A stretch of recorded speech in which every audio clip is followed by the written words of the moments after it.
Hey, what's up, everybody? Sit back and relax as I show you how I made this braised lamb shank over polenta, topped with a fresh herb salad, inspired by the Shy Hannibal on TikTok and Instagram. He's tagged for y'all to follow him and check out his recipes.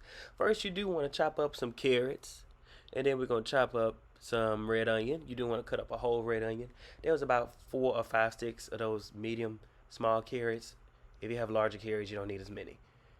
Feel free to use a variety of carrots. All I could find was orange, so that's what I used. Also, you want to wash these vegetables.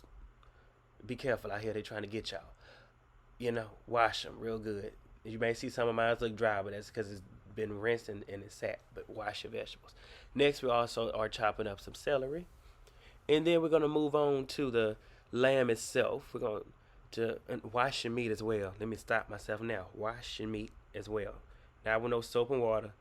If you want to do all that lime and lemon, all that, but it's fine. But do at least a good rinse off of your meat, a good rinse and rub on your meat, cause you don't know what they've been doing back there with that meat. They may have been rubbing their meat on your meat. You don't know. So you do want to put, you do want to put some basic salt and pepper on there. Lamb generally you don't have to go too crazy with seasonings. So that's all you really just got to do is just salt and pepper, at least for this recipe. Make sure to cover all sides with salt and pepper. If you see exposed meat, go ahead and put some salt and pepper on it and rub it in and make sure you pretty much get all sides seasoning. Then all those vegetables we just chopped up, we're going to put them in a pot and we're going to pretty much saute them down until they are nice and tender in a sense. Just to get a good sear on them and a good saute on them. Like so, like that. Sorry, Tabitha, don't sue me. I just want to say it. Then we're going to add in our red wine.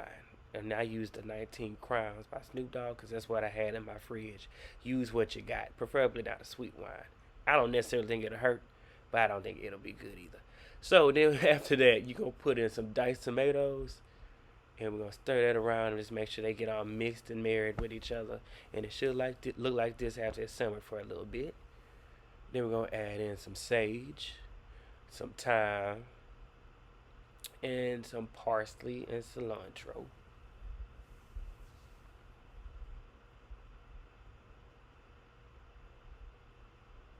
And this is pretty much going to be like the resting bed for the lamb as it cooks. Amen. And I also added in some bay leaves. I think Chef Shy did. I can't remember. But I added some in there. If you don't want to, don't do it. It's your business. Go ahead and rest the lamb on top. As you see, I did not braise mine in a skillet before putting it in there. I forgot. It was just too much. I was trying to be production and cook all at the same time, and it was just kicking my butt. But you do want to at least sear all sides of the meat in a skillet before putting it in here. It does make it taste a lot better and cook a little bit better. But if you didn't or don't, it ain't gonna make a difference. Really, it's still gonna taste amazing, as I found out at the end. What you see me adding there with some paprika, some garlic powder, not salt, garlic powder, and a little bit of onion powder. Then you do want to let that simmer for a little bit. I did it for about 35 minutes, I believe, and then I put it in the oven to finish. And as it's in the oven, we're going to move to making our polenta. So we're going to pretty much want to cut all the kernels off of the core of the corn. And we are going to save that core middle part. So make sure you don't throw it away. At least not all of them. You need like at least about 2 or 3 pieces from all of them that you're going to cut. And that just helps draw out the flavor that is still left in the core of the corn. I sped it up for y'all, so y'all have to sit through all four being chopped up. So then we're gonna go ahead into a skillet with some oil at the bottom, and you do want to flip and stir whatever is your prerogative, just to keep it moving and not sticking. Then I added in a shallot, a chopped shallot, and about I think it was 2 or 3 cloves of garlic, and that shallot was a whole shallot. I didn't mention that, but yeah, you do want to cook that down, and then we're gonna add some white wine to this portion. I'm gonna add some white wine, and as you see, mine's getting a little brown. I wasn't paying attention. Like I said, I was being production and trying to cook. It just was not mingling well. I could not do it, and evidently I was trying to make popcorn, but it still tastes good. It's just a little more darker than it probably should be at the end, but it still tastes good. So I added in a half a stick of butter, and of course stirred that down with the white wine that was added earlier, and then now we add in a carton, about a half a carton of heavy whipping cream. Now, as you see, it was not a whole half a carton for me because all I had was about a half a carton. But God made it work. He made it stretch. Stretch, stretch, stretch, stretch, stretch, stretch, stretch, stretch. That's what he did. He did. And it worked wonders. So then we moved that into a blender once it's cooked down. I think it was about 10 minutes with me. I don't keep track of time.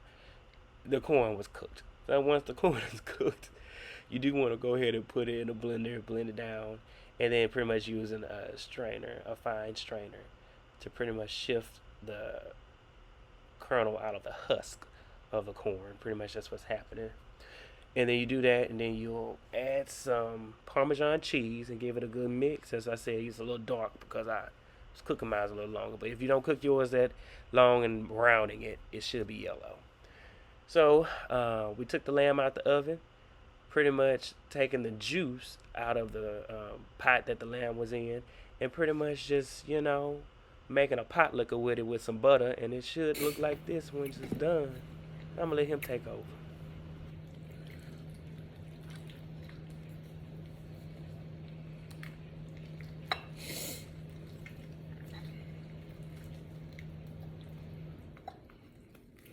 It's not tough. It's just hard to pick up. I'm like, it's not really tough.